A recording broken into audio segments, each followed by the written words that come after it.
If you are here for utility perspective resources planning, you are in the right place. If you're here for a rooftop view of urban solar, you're really in the right place. No, not one laugh. It was just a joke. Wow. I told you I had one joke and it just thudded. So my name is John Blumenthal. I'm a partner at the McGrath North Law Firm in Omaha. I was at Baird Home per your lanyards for 30 short years before I went across the street to McGrath last year, where we're starting up a group there. And so that's why I'm the only person in the room wearing my own personal lanyard, I think. But thank you for having me. Along with some of my former folks, we were working on the first projects back in 2007, 2008, when it was all wind and when this was in Kearney. And now it's fun to see the evolution of the room and how far this industry has come in Nebraska. So as I just said to Shannon and to Jason and to Scott, all the swag and stuff is cool. All the conference is cool, but if until somebody buys the power, that's why we're here. And so hopefully you're all here to hear from the folks who know what the current state of really power purchase is among the utilities. So I'm going to turn it over to each of them. To my immediate right is Shannon Coleman. Shannon is the Energy Portfolio Director of Energy Portfolio Planning at OPPD.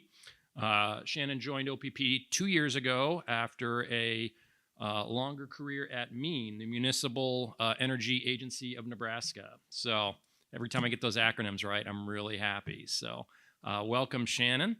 To Shannon's right is an 18-year veteran of the Nebraska Public Power District. Jason Rosenkranz is NPPD's Resource Planning and Risk Manager. Thank you for joining us today, Jason.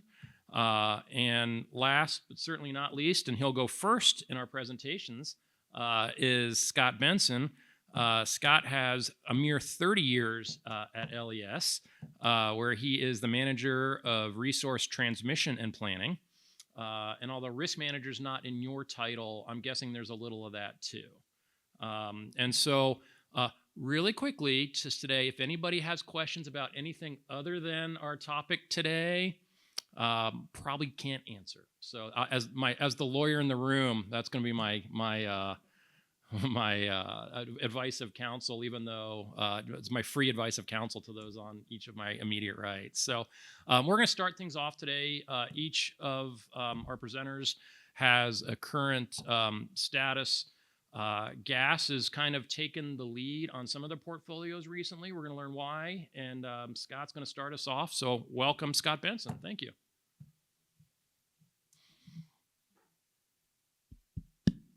All right, you guys hear me okay?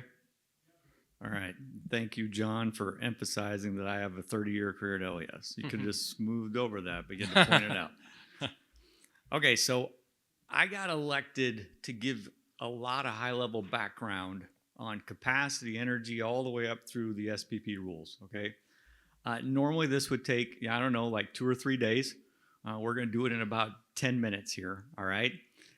This is just going to make sure that we level set the room. We're going to start off really basic, and probably everybody in the room is going to have it, but we got to make sure we don't leave anybody behind.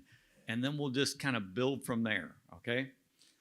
All right, so general background. First off, we got to talk about capacity and energy, and this is probably what everybody's already got. Capacity, that's the amount of power that you make from a generator right now at one point in time, and that's measured in megawatts. When we talk about megawatts, we're talking about capacity. Energy, that's how much power you produce from a generator over a period of time, right? Usually measured in megawatt hours.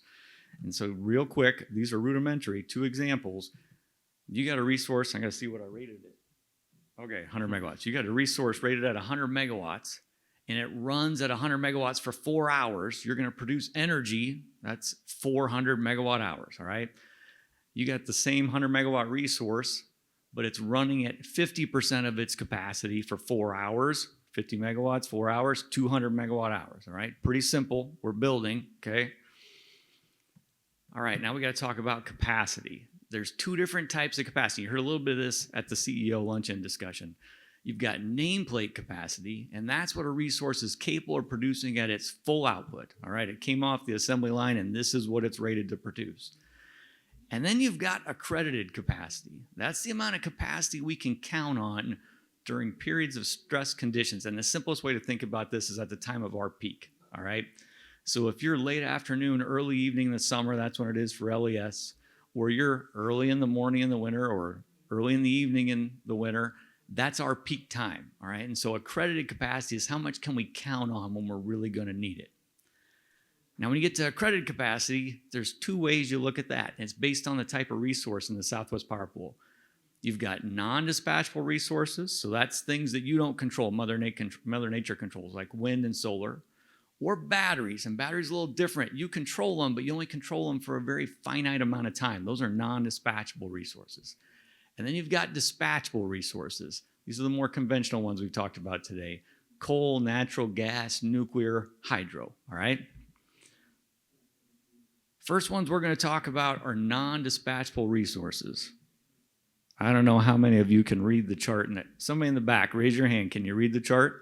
Somebody young, because we don't want to skew it. All right, there's a couple of you. All right. So we've got non-dispatchable resources, wind, solar, battery. The way SPP accredits them is something that's called Effective Load Carrying Capability, or ELCC. It's an engineering calculation that's been around forever, but most of the RTOs are now using it. So what you do with ELCC is you're really saying, all right, what is the amount of that resource that I can count on at the time of, we'll call it my peak just to keep it simple. And what they do in that calculation in very basic form is they do a study to say, well, let's use wind. If I take all the wind out of the SPP footprint and I just use all the rest of the generators, how much load can I serve with everything but the wind? And then they add all the wind to that calculation and they run the same study again. And they say, you know what? I'm going to take the incremental load I could serve because I added the wind. I'm going to divide that by all the wind nameplate capacity that I added. And that's how we're going to accredit those. All right. So you end up with a percentage of nameplate. So what you have here is a whole bunch of curves, and I'm going to call out one of them just for an example. There's a yellow solid curve. Everybody see the yellow solid curve? All right, I see heads nodding. And look, throughout this, when I ask you things, you either nod because it's true or you just nod just to keep us moving, all right? So it's a solid yellow line. If you look at that solid yellow line, what you have across the horizontal axis, the x-axis, that's the number of megawatts of total installed solar in the entire SPP footprint. Not my solar, not OPPD's solar, not MPPD's solar, everybody's solar added together. Well, let's just pretend that someday we're going to have 20,000 megawatts of solar installed in the SPP system. So you go over to 20,000 megawatts on the x-axis and you go up and you see the yellow line, right? And that yellow line, if you go over to the vertical axis, the y-axis, that's the percent of nameplate that you get at a credit. And you'll see at 20,000 megawatts, that line should be at 40%. I can't really see it from here. Everybody validate 40%. All right. So what that means is someday, if I put in solar, in the future, SPP's got a total of 20,000 megawatts in their entire footprint. If I had 100 megawatts of solar nameplate, SPP is going to give me credit for, yeah, all right, that was pretty good. And nobody even yelled out a stupid number. So, all right, we're doing good. Okay, so that's how this works. You have these curves. There's a lot of assumptions that go into those curves, right? I don't know if SPP is ever going to have 20,000 megawatts. If they do, I certainly don't know when it's going to happen. But that's how you use these. All right, another thing I want to bring your attention to. That yellow solid line, that was the accredited capacity for solar in the summer season. Do you see the dashed yellow line? That's the accredited capacity for solar in the winter season. This is a big deal because the Southwest Power Pool now, as of this year, makes us have enough accredited capacity to meet our peak load plus an extra reserve margin, an extra buffer in both the summer and the winter season separately.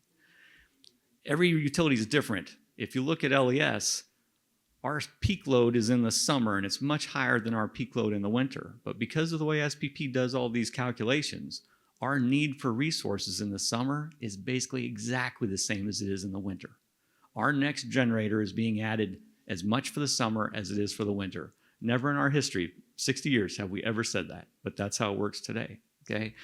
If you look at that dashed yellow line for solar in the winter, what's the first thing that stands out? It's a lot lower, and it gets down to almost nothing, right? And people see that and they say, well, that makes no sense. How can solar be that invaluable? Look, this is only one measure of solar's value. It's accredited capacity. And what we talk about, it's the amount of additional load that the Southwest Power Pool can serve because you added all that solar. Well, I just mentioned, if you look at LES and SPP as a footprint's basically the same. In the winter, we have two peaks. One early in the morning when everybody's getting ready for work, and one late in the afternoon or evening, everybody's coming home. If you look at both those things in the winter, they have one thing in common. It's generally dark. That's why that solar line is so low in the winter, because at the time of our peak when we generally need it the most, the solar's producing the least, okay? If you look at batteries, they have a little bit of that same summer-winter dichotomy. Summer's higher, winter's a little bit lower. People always ask, well, why is that? Because that has nothing to do with the sun. That's 100% true. Now hang on, this is really technical, okay? In the summer season, the peak is a lot peakier than it is in the winter. What that means is the peak is much more pronounced in the summer. So if I have 4 hours of battery storage, which is the curve I'm showing you, it's a lot easier to lay that over the peak, okay? Over the winter, that peak's a little more drawn out. So it makes it a little more difficult to hit the right span, which is 4 hours. And then you have wind. Wind's got some good and some bad here. The good for wind is, look at that. It's fairly consistent. Doesn't matter how many megawatts of SPP has in the entire footprint, the line's fairly flat. And the summer and the winter line are what? Almost exactly the same. That is great. The bad news is they're exactly the same at a pretty low number, right?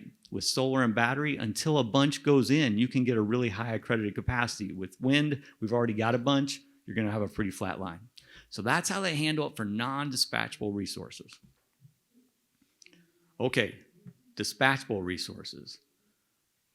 Here, we're talking coal, natural gas, hydro, nuclear. Here you use what the SPP calls performance-based accreditation. Way different calculation, but fundamentally it's exactly the same thing. Remember when I talked about ELCC? What's that a measure of? How much more load can SPP serve because you add those kinds of resources? Okay, so you just think about it. Let's apply that to conventional resources. How much more load can SPP serve if I add 100 megawatts of natural gas generation? Anybody know the answer? Come on, you were quick last time. Somebody shout it out. 100 megawatts. Come on, guys. I only gave you one number, okay? You just had to repeat it. 100 megawatts. If I give you 100 megawatts of gas, it's not Mother Nature that's in control. I'm in control. I can make 100 megawatts anytime I want, except for one time when it's broken. If that unit is out of service, I can't make anything. And that's what performance-based accreditation looks at. It says, we're going to look at all your conventional resources, and over the last 7 years, we're going to look at, on average, how often were you on forced outage? You were out of service and you didn't plan it. And in non-technical terms, you'd say you were broken, okay? You had a problem. We're going to look at how often you were out of service because of the unit itself. And then we're also going to look at how often you're out of service, even though your unit's fine, but in the winter, when didn't you have fuel? All right, maybe your unit was perfectly good, but the gas company cut you off. In the winter, that's a problem because we're going to need you. Right? That's what some of the stuff that came up under Winter Storm Uri.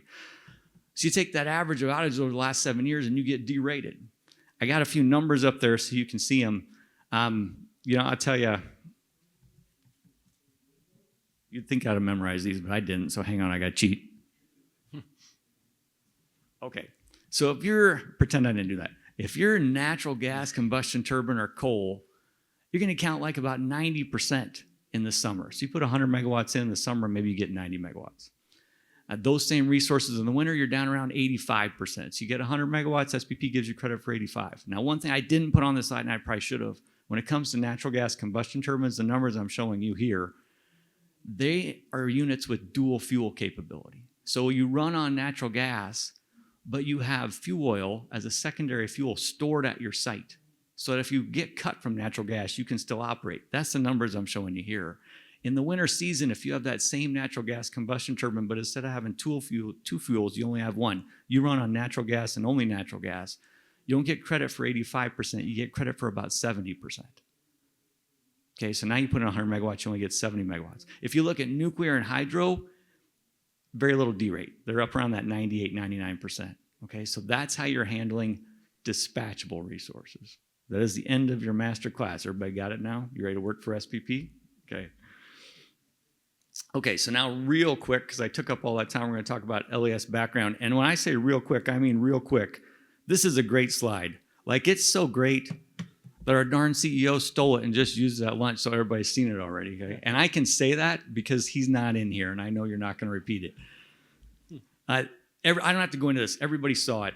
This is what LES has been doing recently for our resource portfolio and where our nameplate ends up. He did a good job explaining it, so I will skip it. But the one thing I do want to go into is our most recent decision is add in the 100 megawatts of natural gas. And with the stuff I just told you, this is going to make sense now. We found out when SPP came out with these new rules, late 2024, that all of our excess generation was close to gone. We weren't short, but we were close enough to short that we needed to do something. We need to do something fast. So you looked at what's all the things that you can do fast, relatively fast. Well, you can do wind, solar, battery storage, and you can do natural gas.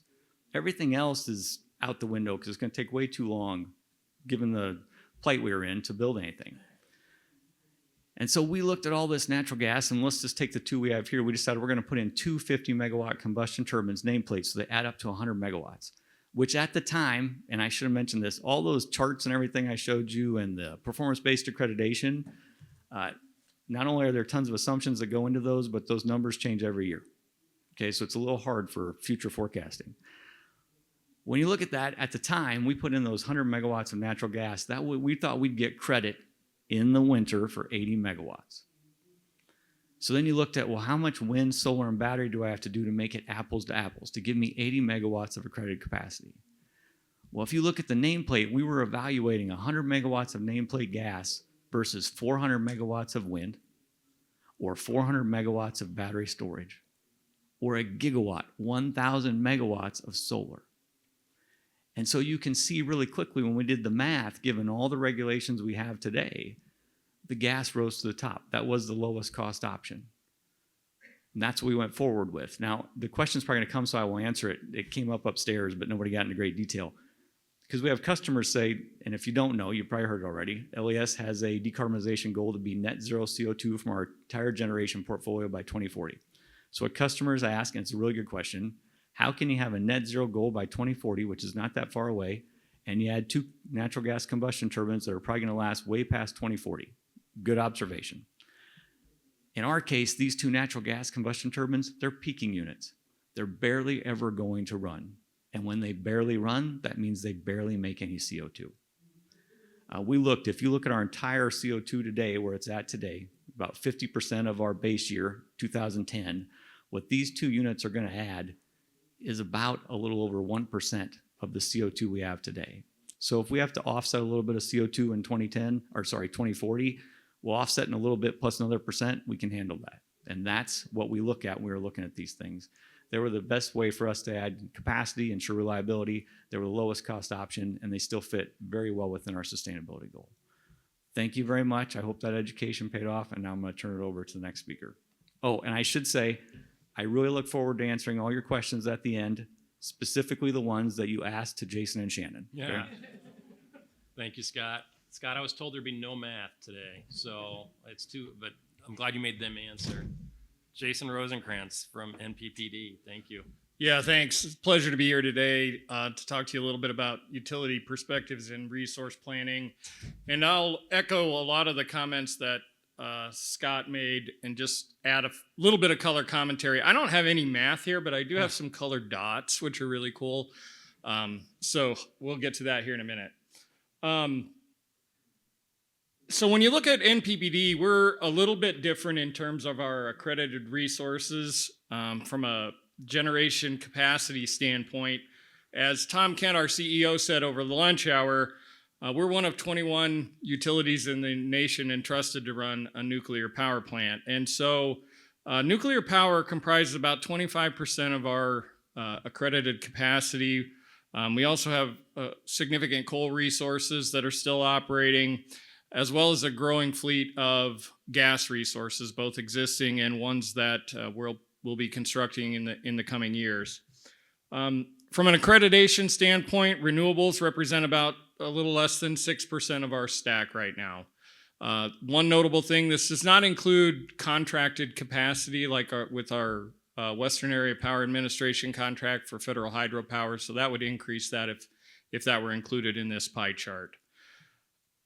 However, when we look at carbon-free energy delivered to NPBD's customers, and again, we're about 75% wholesale, 25% retail. Because of our nuclear plant, Cooper Nuclear Station down in Brownville, our customers enjoy about 58% carbon-free energy right now. And that comes from not only Cooper Nuclear Station, but a modest investment in wind and solar and hydro as well. So much like Scott was saying, when we were faced with really unprecedented forecasts in load growth over the last few years, we were challenged. And whenever you're challenged with a resource planning obstacle or problem at hand, you really have to look at it from a number of perspectives. And so we always carefully consider any resource additions, cost, its risk, what are the environmental attributes, its operating flexibility, and then as Scott just gave that masterclass on, what's its accredited capacity. And so when our load forecasts and our economic development team and our account managers in 2022 and 2023 started to identify all of this load growth, it really did become for us an issue of we need capacity to meet our resource adequacy requirements within SPP, and we need it as soon as possible. And so as Scott eloquently put it, your choices when you need a lot of resources, a lot of accredited capacity quickly, it narrows your choices quite a bit. But we don't just make those determinations lightly, right? We use technology to help not only suggest the right amount and the right place for that generation, but we also use it to look at how it fits in our portfolio long-term, because any resource addition that we make is going to become part of an existing portfolio. And so it has to make sense for our customers over the long term, and we use specialized capacity expansion software to help us make those sorts of decisions. We run, and I don't know if any of the other speakers up here will talk about it today, but we have a process called integrated resource planning, which is a formalized process that looks at load and resources, both supply and demand side resources over a period of time, and suggests what's the optimal portfolio of resources. And it considers, from where you're starting and where you're going over the long term. Our last IRP was completed in 2023, and we're going to begin next year, because it's about an 18-month process. We'll complete another long-term integrated resource plan for NPBD in the 27 into early 28 timeframe. So we're going to revisit all of those assumptions, including the decisions that we've made recently about Princeton Road Station, and try to make a directionally correct path for our utility for the coming 30 years. So this is a non-technical slide that attempts to show what I believe is the truth, and that is there are no perfect energy or capacity resources out there. Each one has relative advantages and challenges. And at NPBD, we certainly believe in a diversified portfolio. That's why you see that we have the division or the distribution of resource types that we do in our portfolio. We've long believed that the best way to achieve long-term reliability, affordability, and resiliency, along with sustainability, is to maintain a diversified resource portfolio. So again, looking at what the problem is right in front of you, and as I was saying earlier, when we need capacity and we need it within the next few years, as Scott was saying, you can build wind, you can build solar, you can build gas and batteries. And so in our case, with Princeton Road Station, we're looking at adding 700 megawatts of capacity, accredited capacity approximately. So doing the math again, going back to that ELCC curve that Scott showed, it would take gigawatts of wind and solar to achieve that much accredited capacity for us. So it's not that we're certainly interested where it makes sense to continue to diversify our portfolio, and that includes wind, solar, and batteries. And in fact, we are we are participating in a battery storage project down at Steel Flats. And we are continuing to work with our partners at the Nebraska Electric G&T on the New Era projects, which could substantially advance our wind and solar portfolio. So it's a complex, any resource planning decision is a complicated set of evaluations that you have to make. You have a objective, of course, to maintain reliability and affordability, sustainability. And then you also have constraints like time, right? Supply chain issues. When does the customer want to connect to the grid and take the energy that you're going to produce? So all of those things factor into the decision. And so here, this just shows, again, this is not scientific, and you could argue that some of the dots that are orange might, in your world, be red, or some of the green dots might be orange, but all this is meant to say is that all resources have relative advantages. And if you're going to construct a meaningful portfolio that serves your customers well in the long term, it's about balancing those advantages and challenges. So, as Tom said, we are investing in Princeton Road Station, just southwest of Lincoln here, just north of our existing Sheldon Station.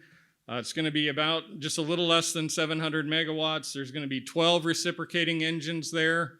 As Javier was saying, those are the Ferraris that can help balance renewable energy, and then also 2 fairly good-sized combustion turbines that can also come online and provide energy during peak usage. So we're also looking then to start to build out the next set of resources, which will be planned for our Beatrice Station campus, which is another set of combustion turbines right now, as we continue to evaluate things like the New Era projects with the Nebraska Electric G&T. All right, and with that, I'll turn it over to Shannon.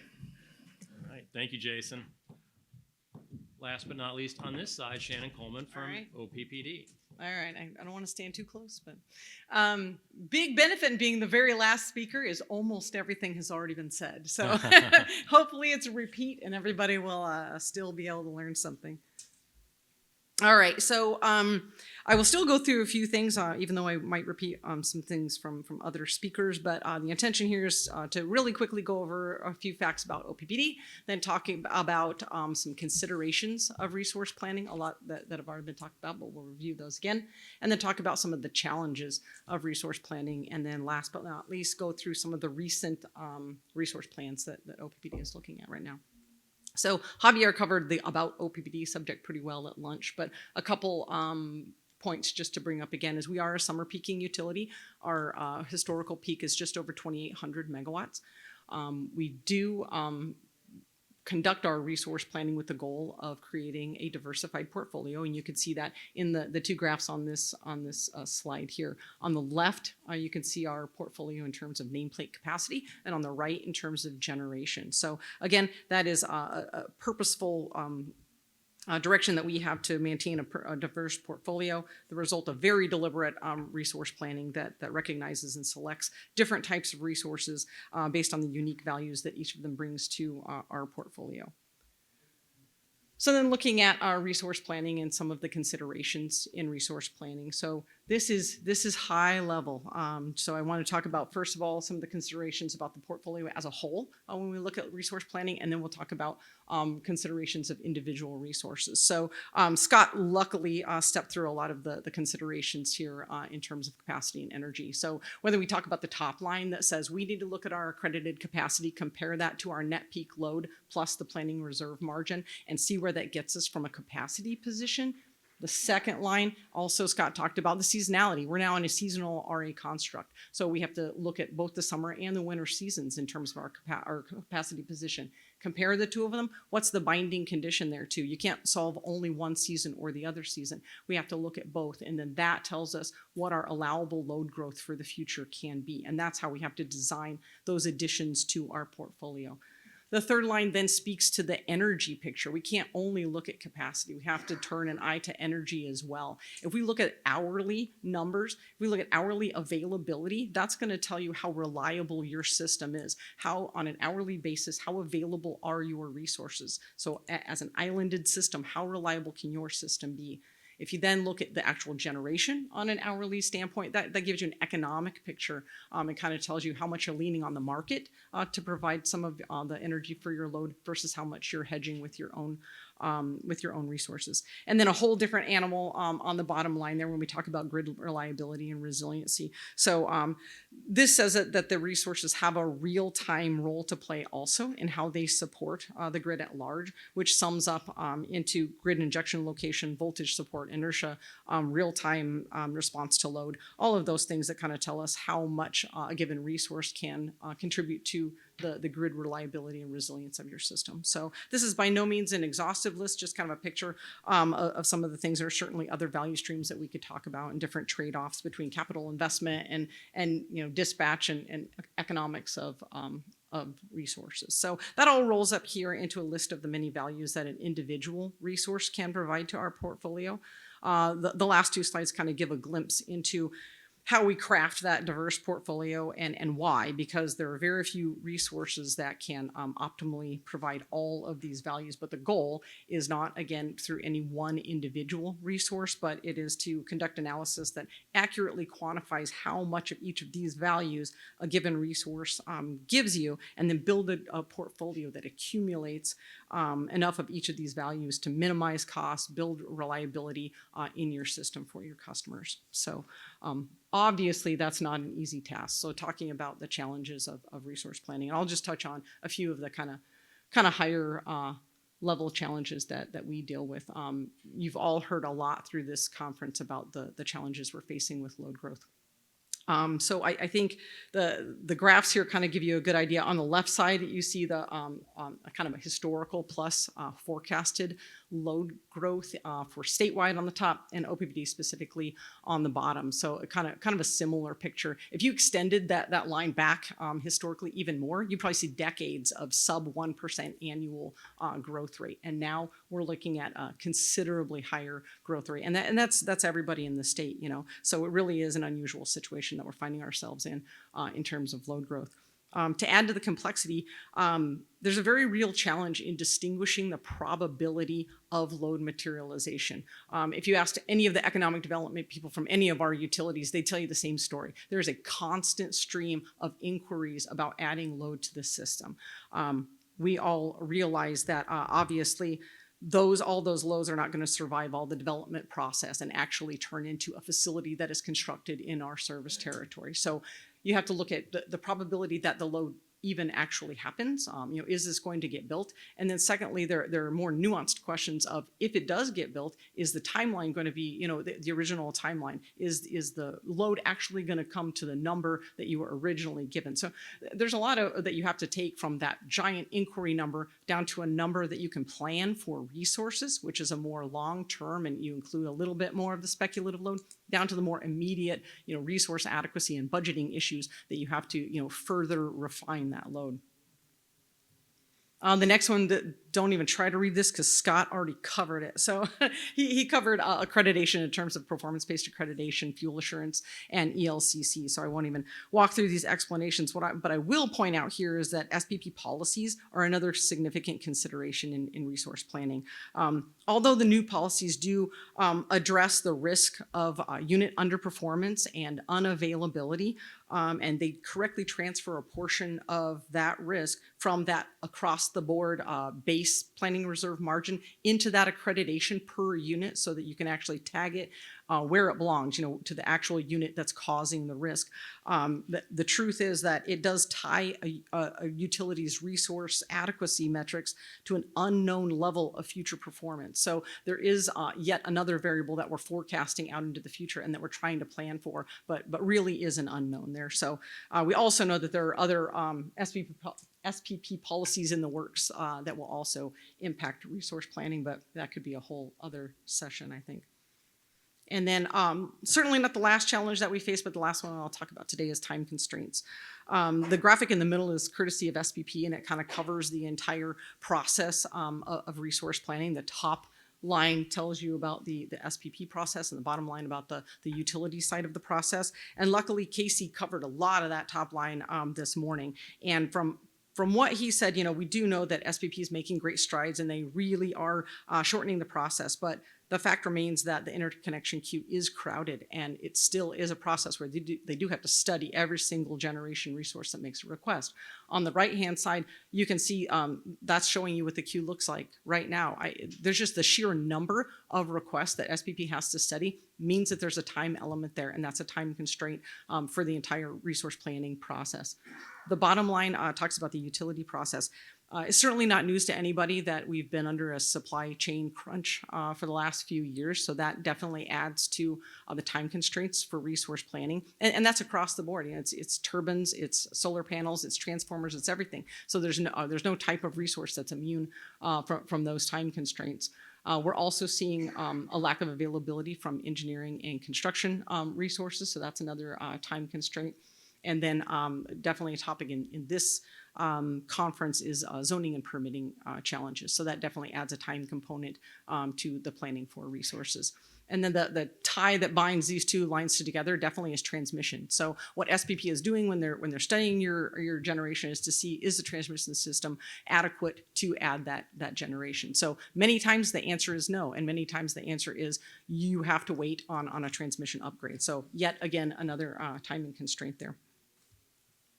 So now talked really briefly about some of our resource plans. Again, Javier talked about a lot of these items at lunch, so kind of stole my thunder there. But a couple of the things that we always have to keep in mind, we do have strategic directives from our board that we keep in mind for resource planning. Chief among those would be the integrated systems planning, rates, and then environmental stewardship strategic directives. So something that we definitely always keep in mind there. And then Jason covered this really well, but every time we do a resource plan, we kind of go back to square one and we say, let's throw in the universe of options. Let's look at every kind of supply side and demand side option that we could possibly look at. Let's put them on an even playing field and start at that point. So Jason's colored dots did a better job, though, of that. But so now to go on to some of our recent plans. In 2019, we completed our Power with Purpose resource plan. That was a plan that was looked at some forward-looking load growth, as well as the changing resource mix in SPP, and wanting to bolster the reliability of our system. From that resource plan called for the addition of 600 megawatts of dual fuel combustion turbines, thermal. I didn't mean to say combustion turbines, and then 600 megawatts of solar.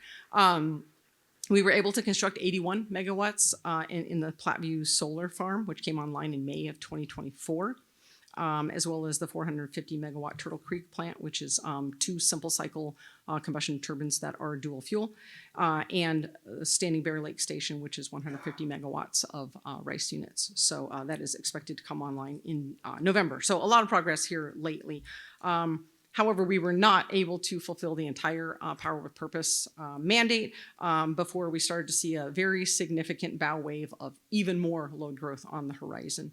So what you're looking at in these charts is kind of what we were faced with even after we got Power with Purpose online. We said, okay, yeah, that's good, but but look at this. Given the increase in the planning reserve margin, as well as the increase that we were seeing in load inquiries, that was not going to be enough. And the frightening part was it was very near term. So we knew that the magnitude of that short position and the very immediate timeline that load was requesting to be added onto our system meant that we needed to do another resource plan. So we worked with E3 on our near-term generation study under the same constraints and we required the model to select future resources that minimize cost, maintain both SPP reliability in terms of the entire region and our planning reserve margin requirements, and a localized reliability requirement as well. And then still allowed consistency with our net zero 2050 goal. The results further reinforce what we had just learned in Power with Purpose and in our integrated resource plan that we conducted right before this. It told us that we needed to add dispatchable thermal generation to gain capacity that we've all been talking about, as well as reliability and resilience. It also said that we needed to add renewables for low cost energy. And then lastly, it did point out the benefits that we could gain by adding energy storage to maintain interconnection points that we already had on the system, and as well as the option of co-locating storage with renewables.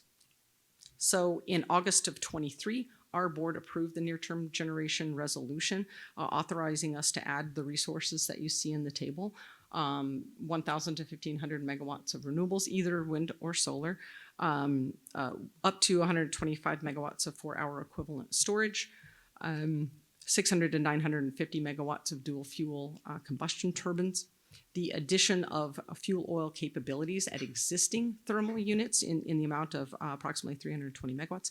And then lastly, a minimum of 32 megawatts of additional demand response resources. This looks like a huge mountain to move. And I don't know if Joe Lang's in the room, but his team has definitely moved that mountain over the last 2 years. We have achieved almost everything that was in that resolution. You can see on the right-hand side the addition of Milligan Wind, High Banks Wind, and then the Pierce County solar and storage hybrid resource will fulfill the renewables and storage parts of that resolution. And then we are already, we have PRB approval and have procured and broken ground on thermal units, 3 more units at our Cass County station that'll total 675 megawatts, and another 225 megawatt unit at Turtle Creek. And then lastly, we do have plans underway adding fuel oil storage for Cass County units 1 and 2. And Jason also mentioned that our integrated resource plan is coming up. We've already started that process, and that will kind of give us the next tranche of where we need to head next. So that is what we have. Awesome. All right. Thank you, Shannon. I have yours was great. I have only one correction, which is you say zoning and permitting challenges. We say zoning and permitting opportunities. So everything, every problem has a solution. Every challenge has a solution. Thank you each. So of course, real quick question. How many developers we have in the room? Who's our developers in the room? Okay, so we went around and prepped some questions beforehand. So of course, I'm going to ask you guys in the limited time the one question I didn't ask any of you I was going to ask, which isn't intentional, but just you've answered so many of what we were going to talk about in your presentations because your presentations were so good. Just each of you, if you could comment, if I'm a developer, if I'm a wind and solar developer, how do I approach the next 5 to 10 years? If you were going to go work for, I'm not suggesting you should or will or shouldn't, but if you were going to talk to somebody, a wind and solar developer, how do they approach the next 5 to 10 years given the increased demand, load issues? Scott, you're never shy. You want to take that one first? I'm not saying Jason or Shannon are shy either. Okay, future reference, when you say you're going to put a question out there and who's going to answer, you can't throw my name out. That's just made it my question. Well, I want everybody to talk about it a little bit. I'd be curious about each utility's perspective on this. You know, I'll tell you, this is the same thing I tell developers all the time. Look, we always like to hear about their projects, even if we don't have plans to add anything. The only way you kind of keep your pulse on the opportunities that are out there is to actually know about them. And what we love to see are options. We love to see, hey, we could do this project and it could be a 20-year PPA, or it could be a 25 or a 30-year PPA. It could be a fixed price. It could be an escalating price.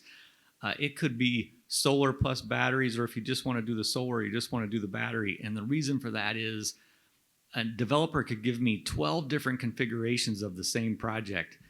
And to them, they might all cash flow out exactly the same. Like the pro forma says they're all exactly the same. But when we analyze it, because of our specific scenario and our requirements, we might find 1 out of 12 that we think's a home run compared to the other 11.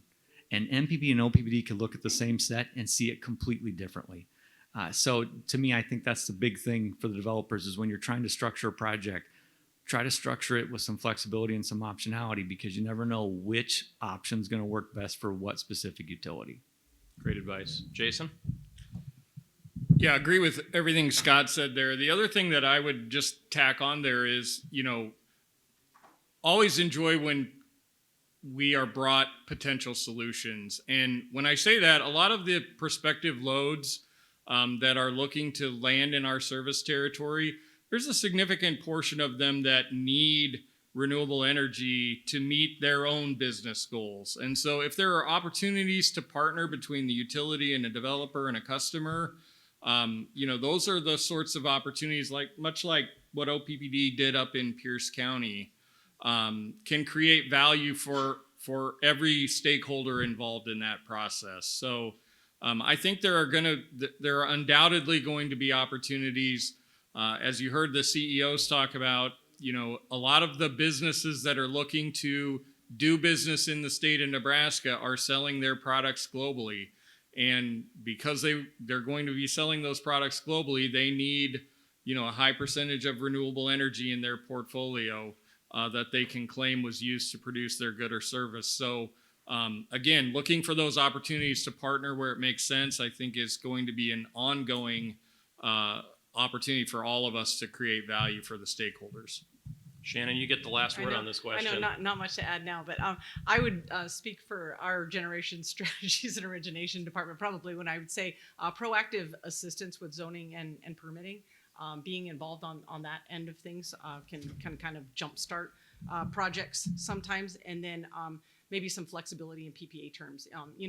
There's risk on both sides when you execute a PPA, both on the utility side and the developer side, and maybe just some creativity and flexibility there in discussing that risk and being able to share it in the terms of the agreement. I think we've had a really thorough group. We have time for one, maybe two questions. Anybody want their speak now or forever hold your peace question while we got one? Yeah, knowing that you're having trouble getting some ground to put up wind and solar. I know in Asia they are taking solar panels and putting them on lakes and interconnecting them.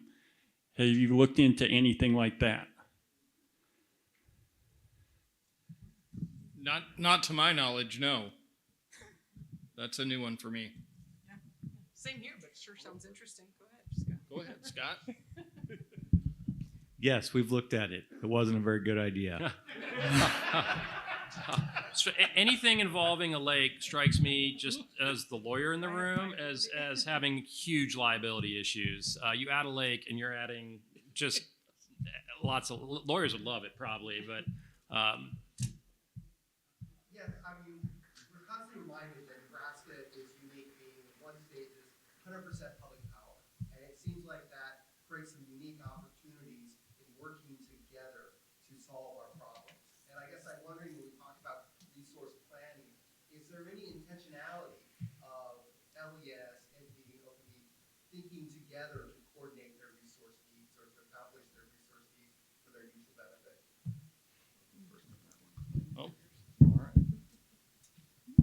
Good question. I think if you look back to our history, that's what's been done. I know all of us have different partnerships on coal resources. We've partnered with MPPD, so has OPPD, on early wind, right? So that's always been done. I think you're going to hear more and more talk going forward about potential nuclear opportunities amongst all of us. The reason you're not seeing it so much now is because what have we all talked about adding recently, and it's gas, right? And gas happens to come in small enough bites that everybody tends to, okay, well, there's not as many economies of scale to doing a great big project. We can do our individual projects. But I think as you start to look at bigger resources, newer technologies, relatively newer technologies, you're going to see a lot of that partnership come to the forefront again. all right. Shannon, go by all means. No, the one other thing that I would mention is in terms of infrastructure. You look at transmission needs and gas infrastructure needs, and I think that's something that, as we start all planning in that direction, that's probably something we need to coordinate a little better. So that's a really good point, because we're all kind of drawing on the same thing. We all need transmission. We all need gas right now. So I think, as we start looking at future needs in that arena, that's something we can definitely coordinate on. Jason, do you want the last word on this? No, I was just going to echo what, there is right now a siting study going on for the next generation of nuclear power in the state of Nebraska, and that's a collaborative effort. And because we believe at NPPD that nuclear has a future in the state of Nebraska, we're actively looking at, who we can partner with to share the benefit of that particular resource here in the state of Nebraska that has enjoyed a long tenure here in terms of providing value to Nebraska's customers. And so I'm happy to see that siting study go forward, and happy to see the development of that occur here in the state. So. Okay, I think I've got the time signal that we're out of time. So Scott Benson, Jason Rosenkranz, and Scott's. I just wanted to set the record straight and make sure everybody understands that from LES's standpoint, we are always on the lookout to share projects 50-50 on a megawatt basis, but 30-70 on a cost basis. Okay? On that note, thank you each very much.